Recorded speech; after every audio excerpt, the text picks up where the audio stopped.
Hello, everybody, and welcome to Flexport's Logistics Rewired webinar.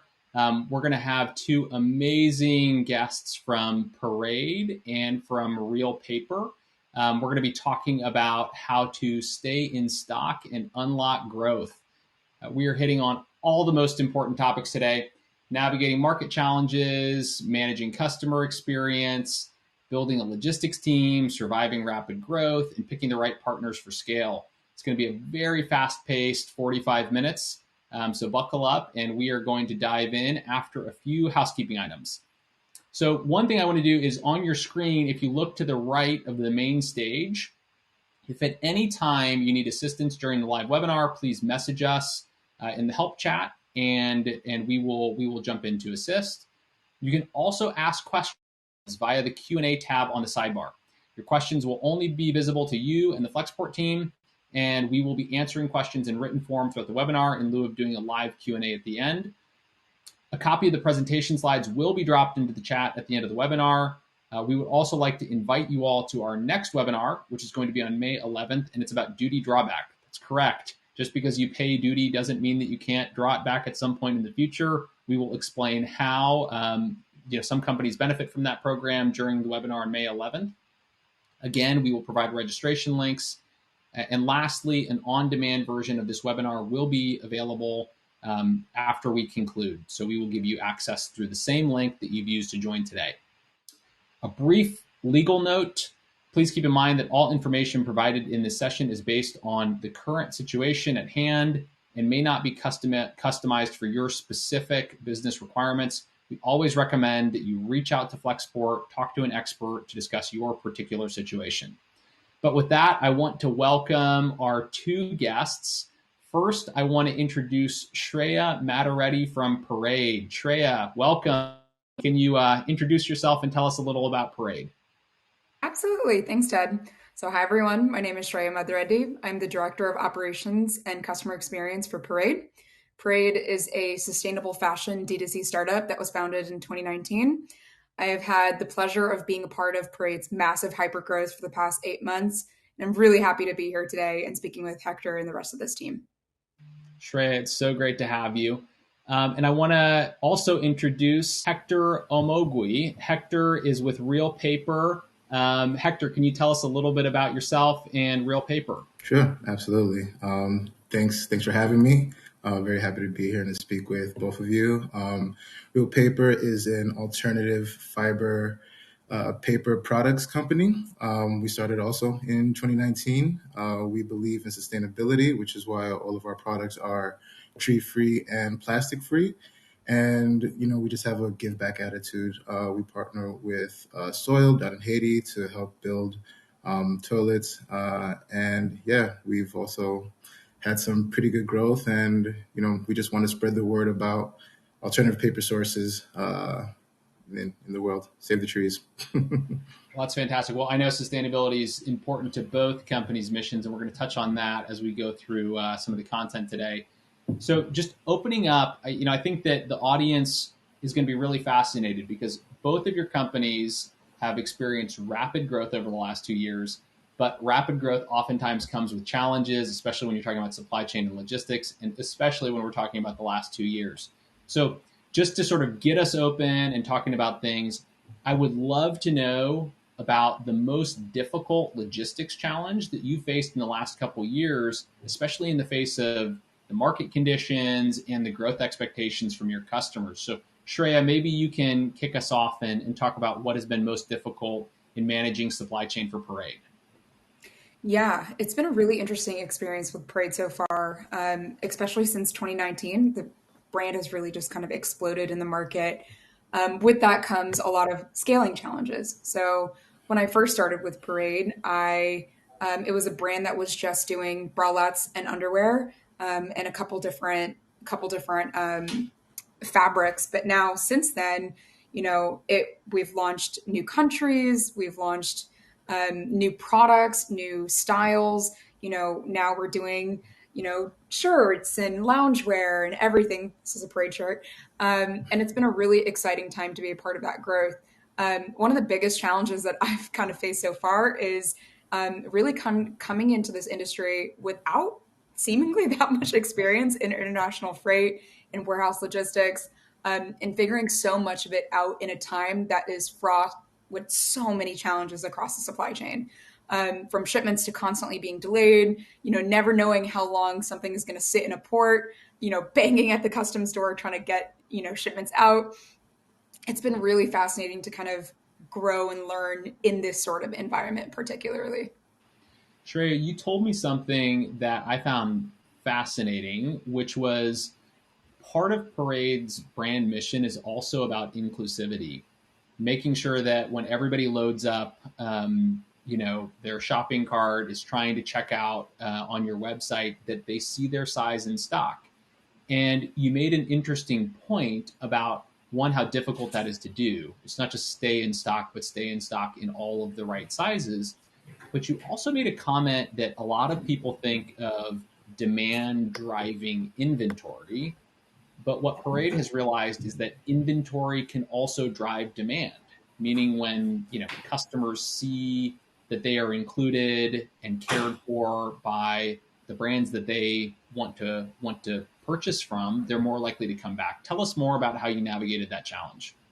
Yeah, I think it's a really unique thing to our business, and for me, also being the head of customer experience, something that is really critical to me is that we are representing our inclusivity constantly on our website, and I, as a medium sized person, can go onto the website, see many things in my size, and then go to my friend who is plus size and praise Parade, right? And it can be a great experience. But then when she goes onto the website and she's not finding things in her size, that is a customer failure. So for us, it is really critical for us to have that information and that knowledge kind of going into the demand planning that we're doing. So it can work in kind of complicated ways, right? So when you are looking at demand historically, let's say if we don't have those sizes on the website or we're out of stock, we're then no longer selling those units, right? So then when we are forecasting demand out and we're saying, well, we're selling 80% of our underwear is larges and smaller, what does that mean in terms of buying more for the plus sizes? That can get really complicated. And so it's being really consciously aware and being very mission oriented about keeping our stock online for our plus sizes and really reflecting that inclusivity across the brand. Shreya, thank you so much for sharing about that challenge. I mean, it sounds like the difficulty in keeping in stock, not just at the product level, but making sure that you have all of the sizes right, probably also puts a premium on being able to see your SKUs in transit, and having that SKU level visibility via a platform. So it sounds like quite the complicated game of Tetris that you all have to play across demand planning, supply chain. So thanks for sharing about that. Hector, let's turn it to you. What was the most difficult challenge you faced at Real Paper in the last few years? Well, I mean, I'm sure we all remember the run on toilet paper of 2020, and really just trying to put us in a position where we weren't completely stocked out, but then we were also kind of able to meet the moment, and then continue to meet the moment afterwards, because shortly afterwards everything started to kind of degrade as far as capacity, reliability in supply chain and freight. So I think my goal, kind of since it's all gone down, has been to really just keep us afloat and put us in a position where we can take advantage of opportunities. I think 2020 kind of opened our eyes to, on the one hand, what's out there and available. I think people probably had their preferences when it came to things like toilet paper and paper products, and then realizing that they couldn't get them, opened them up to experience different brands. And I'm glad that we were one of them. And yeah, we just needed to make sure that we retained them. And I think we did a really good job at that. We proved that the subscription model had its benefits. And then, I had to make sure that we kind of met those expectations once we had them as a part of our team, customer, that is. Hector, one thing you also mentioned to me was just the importance of sustainability for Real Paper and how not just running a successful supply chain as did I meet my customers' expectations, but also running a sustainable supply chain. Can you share a little bit about how Real thinks about supply chain and sustainability as two sides of the same coin? Sure.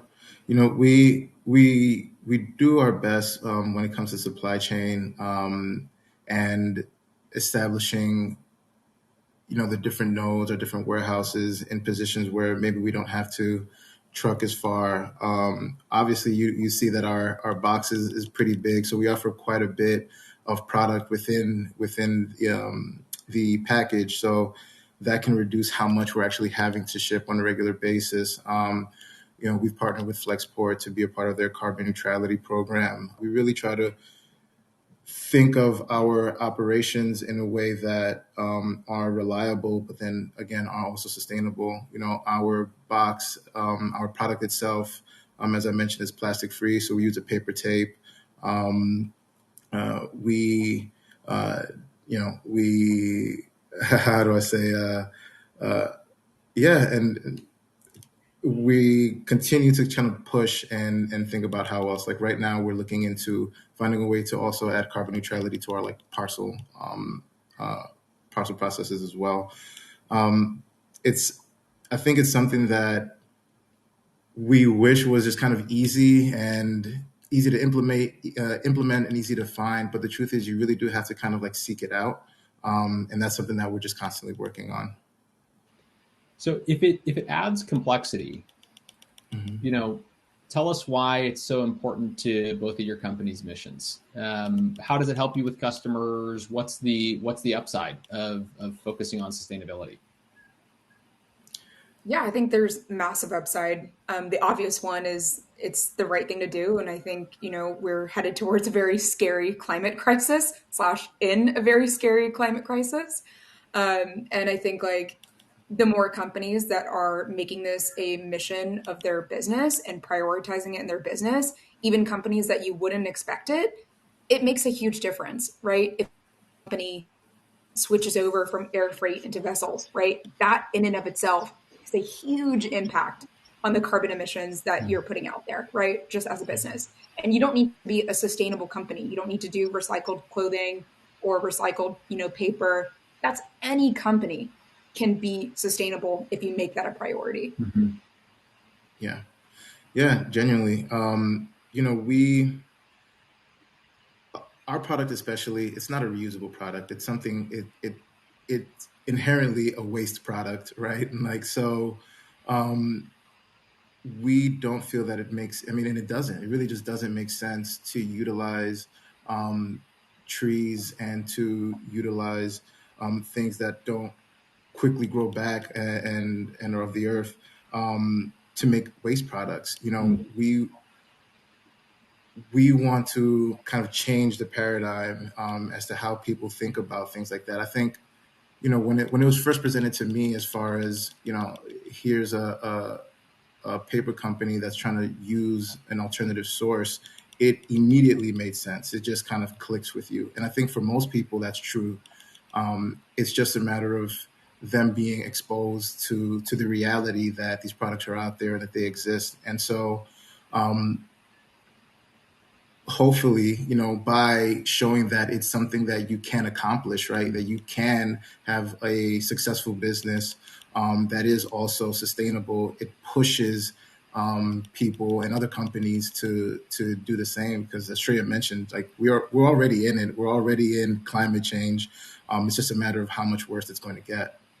It's one of the reasons why we love working with both of your brands, because it's just such a philosophical alignment on the importance of carbon neutrality and supply chain. And we're going to touch on this later too, but I think a big part is picking the right partners. It's one click, go carbon neutral on your Flexport platform. And I know that there are a lot of other partners that you have to choose to work with to make that possible. Another thing that I'm just fascinated by, you're both at extremely fast growing brands.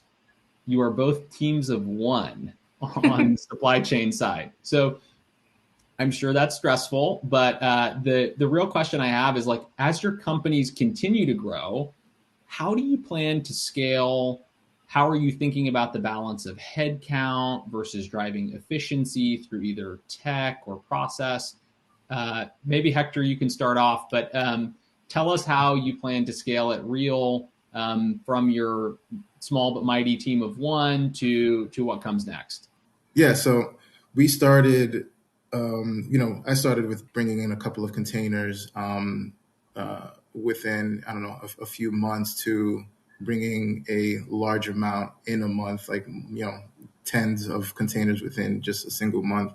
And then expanding our product lines, expanding our retail arm, and having tech be a part of that is huge. There's a lot of manual work that goes into it that you also don't want to just dish on to someone else. What you really want to do is make efficient processes, and having technology and working technology into that is huge.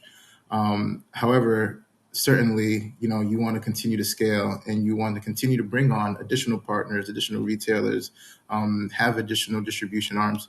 And so with that is where I believe we'll then consider like actually adding on to the headcount. But firstly, in order for us to even have gotten to this level, we needed to have the right systems in place and the right kind of technology. And as you mentioned, the right vendors in place.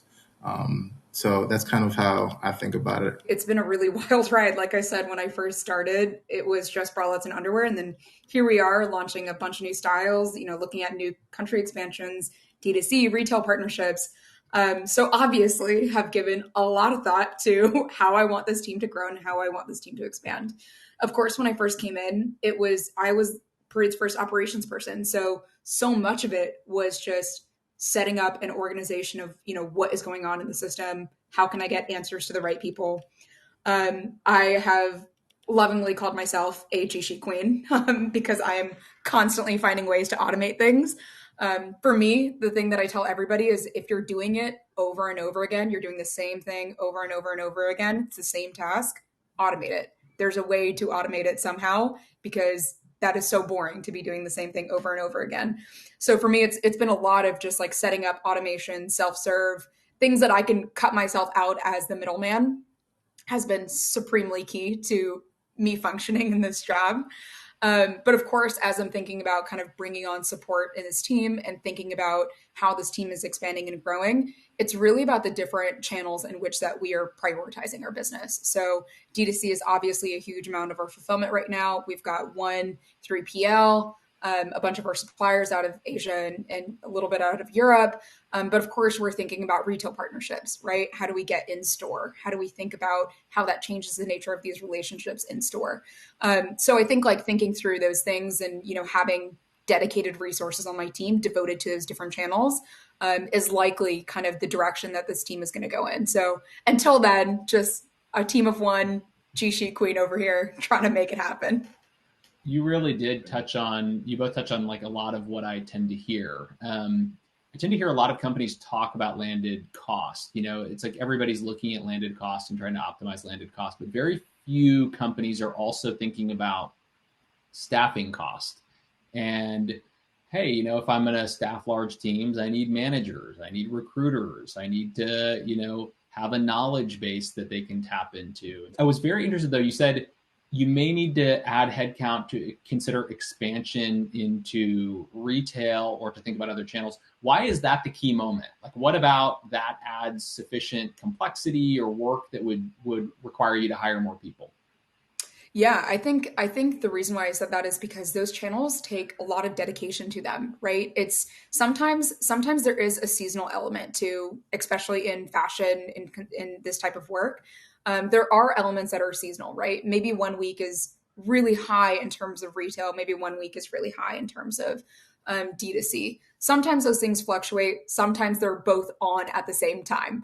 And I think having the support to kind of meet those moments is so key and so critical, right? So, as we are thinking about in-store partnerships, we have now clients that we are beholden to. So making sure those relationships are aligned and working for both parties is it takes dedication. So I think like having dedicated resources for those things that, we're not splitting focus in the event that there are times where we will often need to split focus, but having dedicated resources for those things, I think, are so critical. You've both used this term now, meet the moment. Hector, Mhm. you used it when describing the challenges of the beginning of the pandemic and the rush on toilet paper that you all were part of.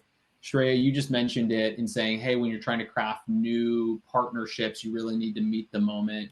What are some times, in the last 12 months, last 24 months, where you really did feel you had to meet the moment? And when you needed to meet that moment, who were the partners that you relied on? I'll go ahead and go first and say we recently expanded our store count within Target, and it's throughout the pandemic, as I mentioned, I think we all were hoping that at some point things would kind of start to ease up. And what I realized in the past 12 months, especially, was that our supply chain woes actually only got worse somehow as time went on. And so, uh, you know, getting into a retailer such as Target is a huge deal, especially for us. And needing product to be at a certain place by a certain time is huge. And I think like throughout the past 12 months, container reliability has been somewhere at around like 30%. And I think it's like 10% just for LA. So being able to kind of get product where it needed to be, when it needed to be there, with any degree of certainty was just a pain, and scary, honestly, because as we've been saying, we want to meet that moment. We want to be able to scale up and have the inventory there to take advantage of those opportunities. You've done all the right things. You've taken all the right steps. It's literally just a matter of like, hey, maybe your container will leave, maybe it won't, and you have to kind of deal with the repercussions of that. So, I'll say with a lot of planning and a little bit of luck, working with Flexport to just make sure that, we were getting as much of a reliable service as we possibly could was huge. Working with our supplier to make sure that they were producing on time, working through potential lockdowns, working through port closures, making those phone calls, sending those emails, making sure that everyone was on the exact same page about how important everything was, and feeling like they also took it on as important on their end was huge. Hector, it's like you described so many of the difficulties that I think everybody watching this is going to be nodding their head and saying, "Yeah, I can relate to that." But you've managed to grow and secure new contracts and deliver for customers. So I think the question is, like, how have you done such a good job managing through that volatility and managing all those options? I think early on, again, I think we kind of got punched in the mouth a bit, probably before everyone else did, as far as with the whole the run on toilet paper. So I kind of immediately felt the pressure. And from that moment, I was saying, okay, we just need to carry a little bit more stock. We just need to have a little bit more on hand, forecast a little bit further out, so that we don't stock out, essentially, and so that we have that buffer in case there's another spike, in case who knows what will happen. So we just wanted to be prepared. It's taken a lot of communication with the team to understand that, like, hey, this is what's going to allow us to take advantage of these opportunities throughout this uncertain time, and to be a resource for people. Again, we were able to kind of keep our subscriber base happy because we had stock on hand. Whereas, again, maybe other companies right now, they couldn't get product in time to refill. Luckily for us, we saw the writing on the wall very quickly, and we just kind of adapted our strategy. If you have a core group of people in really strong communication, decision making can happen faster and more clearly. It sounds like you all made really strong decisions with your partners to prioritize delivering for your customers. So I'm not surprised at all to hear that that you all have been winning more business despite the volatility. Shreya, I mean, Parade story as well is one of just rapid growth. I feel like I've seen a lot of news articles about Parade growth, funding, customer love. You said you also had to rise to the occasion and meet some moments. What were those moments for you? So a huge thing that we did was move our 3PL to Mexico, and it's been a huge upgrade since then. So now we're going from 3 to 4 weeks of uncertain lead time to 3 to 5 days of shipping. I mean, it's just a massive, massive upgrade to, I think, our entire supply chain, our trust, our brand, everything with our customers. And then the second one, which is one of the best things that I got to be a part of with Parade, was onboarding our recycling vendor. So that's a huge moment that we met, because I think, again, a huge part of our community, a huge part of our Parade brand is focused on sustainability. It's focused on finding ways to be creative in how we're able to contribute back to our green earth, right? So for us, this was really interesting because in fashion, there's massive amounts of waste generated by clothing, just unreal, egregious numbers. And so we were trying to find an interesting way to kind of solve for that problem. And what we ended up doing was onboarding TerraCycle, one of our lovely recycling partners.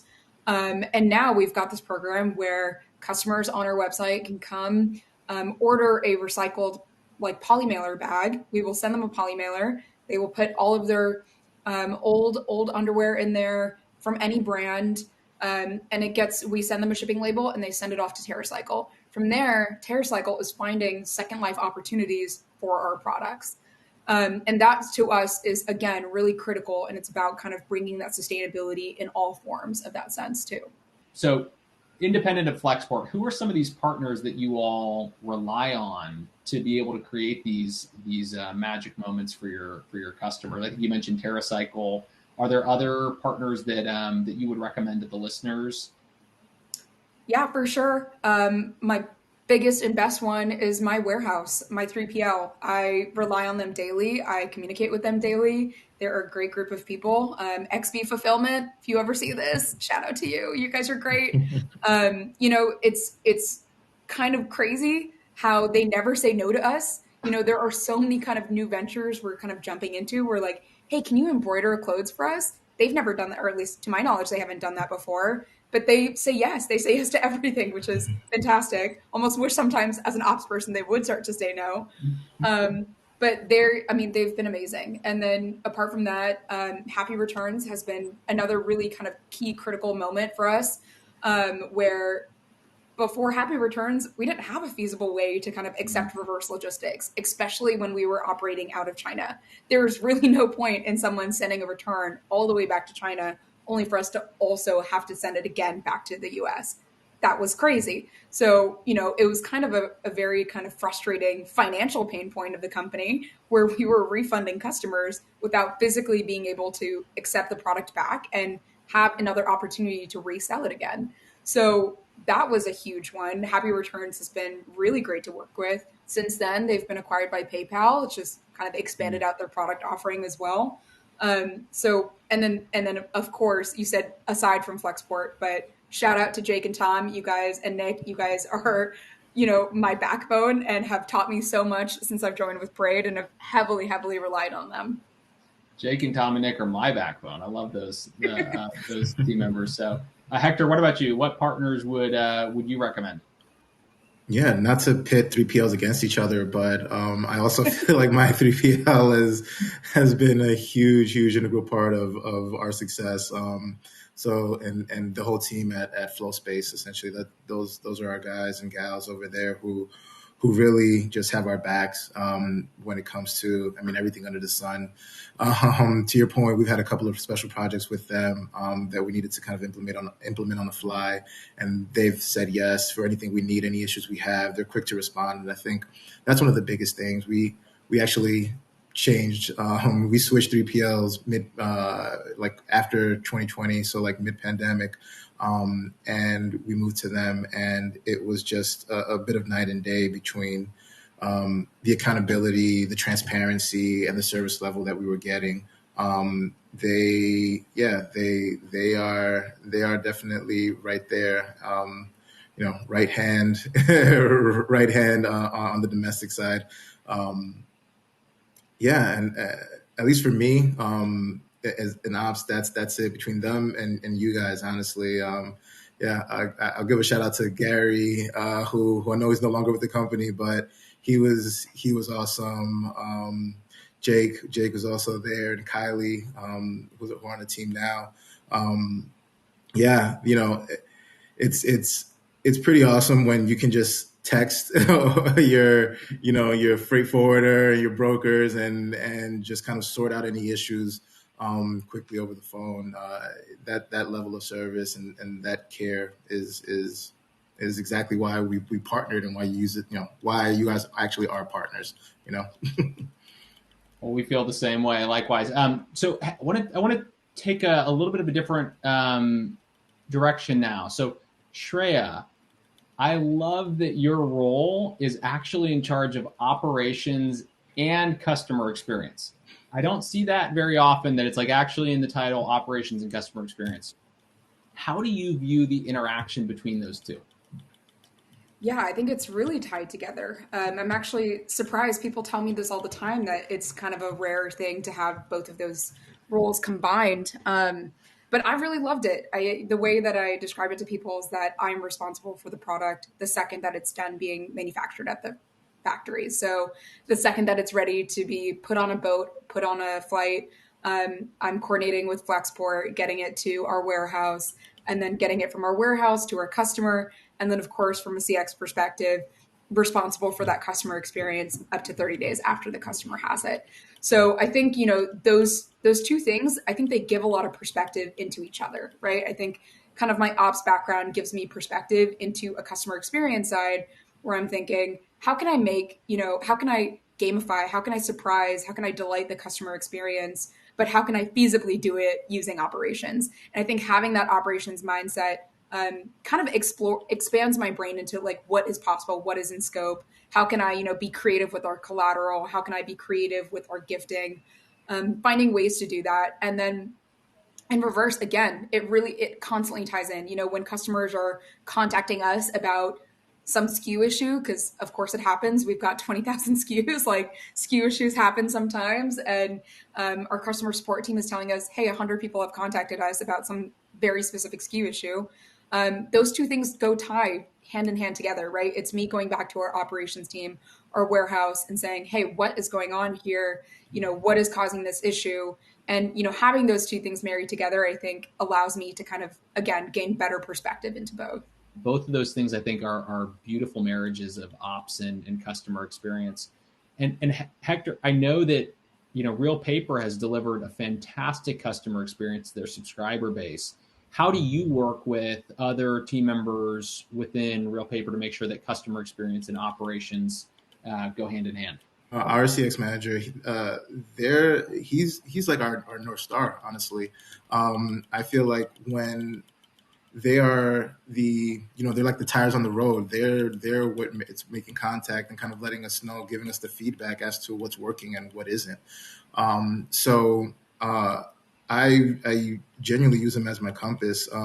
If ever there's an issue, whenever we're seeing that something's becoming more of a pattern than we want it to be, that means it's time to go in and address it and to make changes. And he does a great job. Shout out to V. V does a great job of kind of keeping us honest and keeping us informed as to what's really happening. For instance, early on, our cases were just getting mangled by the carriers. UPS, FedEx, didn't matter. They were showing up. They were getting ripped open. They were wet, and they just weren't surviving the journey. So that made us kind of go back and be like, hey, what can we do about this? It's not our fault necessarily, and you try to address it with the carriers, but they're going to do what they do. So it's like, hey, we need a stronger box. We need stronger tape. We need to really shore this thing up for the journey and the beating that it's going to take up. So we did that. We're close. We've pretty much all the decisions that we make, at least at a product level and a process level, it's done through V. And when he's happy, that means I know things are working well. One of the things that we hear a lot when we're talking to customers is that their cross-functional partners are constantly asking them for data related to their supply chain. What requests are being made of you for data? Who makes those requests? And how have you found good systems to be able to satisfy those requests from finance or marketing or other teams who are coming to you for that information? Yeah, absolutely. I hope there's a collective gasp when I say this, but we are operating right now without an ERP. So much of the business that that I walked into was so manual. And mind you, I think I mentioned this, 20,000 SKUs. Did I say that again? It got really messy. And so people were constantly in the beginning, hey, Shreya, where's the SKU? Okay, well, what PO is it on? Oh, well, it's on this PO, I think. I don't know. Okay, well, what subshipment of that PO is that on? And it was kind of like a constant back and forth where I was doing a lot of heavily data researching and trying to get them answers until I said enough. So again, G Sheet Queen, I created custom reports out of Flexport. I export that on a daily basis. And now I populate that into a data sheet that is then saying, okay, this is going to make the launch date. This is not going to make the launch date. This delay is now impacting this. This is who we need to contact. This is how we need to move forward. So on a daily basis, I'm updating my cross-functional teams when things are delayed. So I think we talked about this before. I don't think in this conversation, but so much of our business is seasonal. So much of our business is tied to specific dates, right? You don't want to be getting your sexy lingerie on February 17th. You want to get it on February 10th in time for Valentine's Day. So, when we have those sorts of delays, they are critical in our business and they are critical for our launches. So it's been so pivotal, I think, for us to have that information coming out of Flexport in a really quick and easy manner. And then from like an order management system, I can't wait until I can onboard Flexport OMS. Like I am, ripping out the seams to finally get to it. So I think we are well at that position, and I'm really excited to kind of see what that offering will be able to now enable us to do. Shreya, who benefits the most from this report that you're producing? Like what teams at Parade couldn't live without it? Yeah, our production teams for sure. So I'm constantly telling them, hey, this factory is behind. We need to make this booking. This is not ready yet. Our CRD is expected. They haven't made any bookings. What's going on? And then, of course, our launch teams. So our growth, our marketing teams. This is all critical information. I mean, product is literally the backbone of this business. Without product, there is no business. It's always amazing when I do talk to companies that don't have efficient systems for tracking per SKU, because that data is so valuable to use in business planning.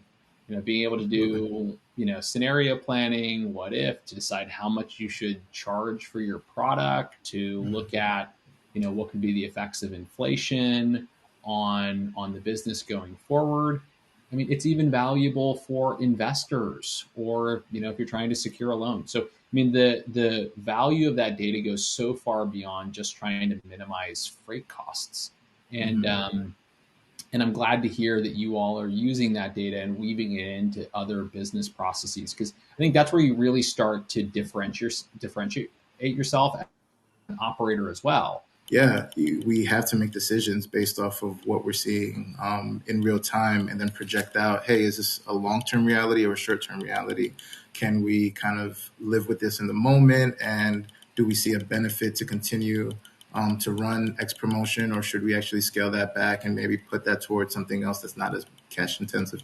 So it really is important. And that's where that communication again is key.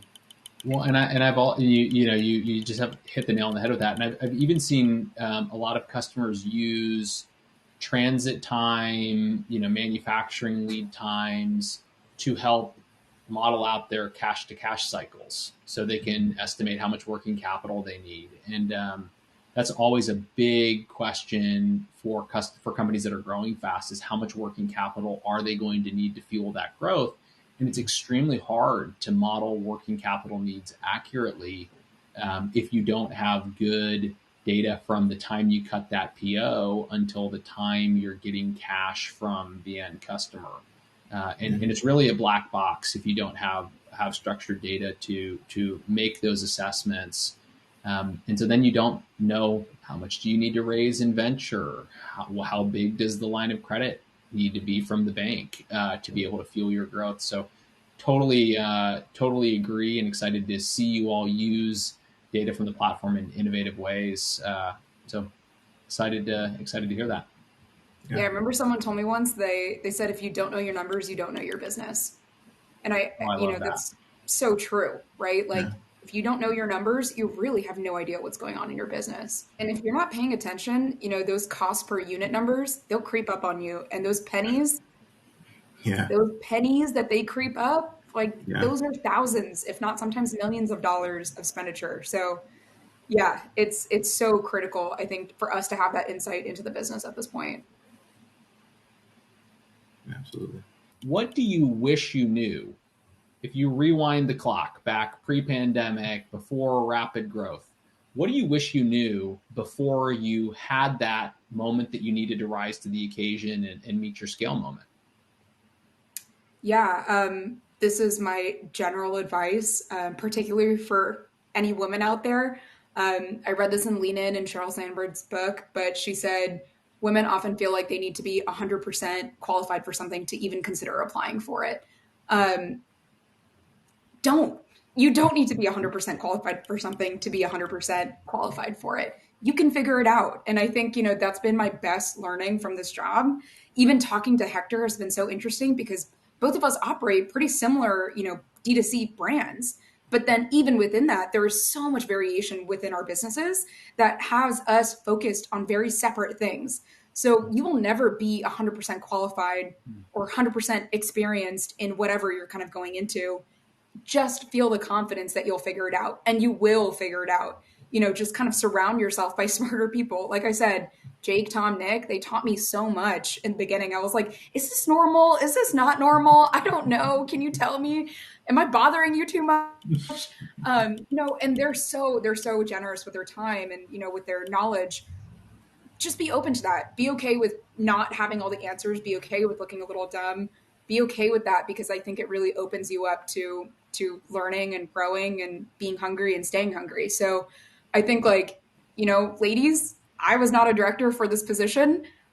Here I am walking into a director level position and figuring it out. So that is 100% my advice, is don't feel like you need to be 100% qualified for something to consider yourself ready for it.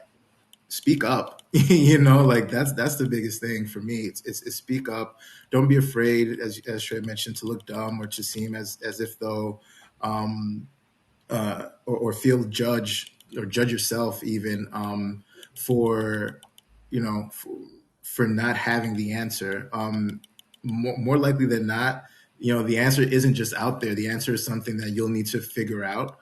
And so I think really speaking up and being open about your position on things, being open about and how you always have try to have a way in which you intend to tackle something, but never necessarily feel like that's the right answer, like that needs to be how you do something. That's really been the biggest kind of benefit on this team, and I think that's been a huge reason for why I've been able to be successful in this role. We really strive to communicate as much as we can. It's a small team, so it's easy to do in a lot of sense. But also my team is great because they're willing to listen and they're willing to tackle those kind of big challenges with me. So yeah, speak up and own it. Own your decision making. It's okay to be wrong. You just keep trying until you figure it out. I just want to say thank you so much, Shreya and Hector. Sort of as we're concluding today's webinar, I couldn't have asked for two better guests. And I think it's amazing how similar and how different your experiences have been over the last 2 years.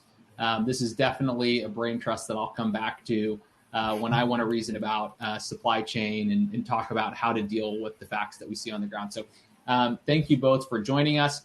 And for everybody who is listening, thank you so much for the great questions that you have put into the chat. If we were unable to answer your question live, we will make sure that we follow up with you after the webinar.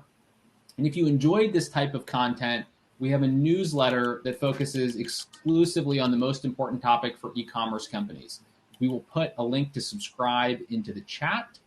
And before we say goodbye, we would also like to mention that flexport.org, which is our philanthropic arm, is raising donations to send shipments of relief supplies to refugees from Ukraine. We will put another link in the chat if you want to explore more about how to participate in those relief efforts. And anything and everything is appreciated on that front as we try to meet our moment to help the refugees from Ukraine. Thank you, everyone, for joining us today. A copy of the slide deck and an access to this recording will be emailed to you. Thanks so much. Stay safe, everybody, and goodbye.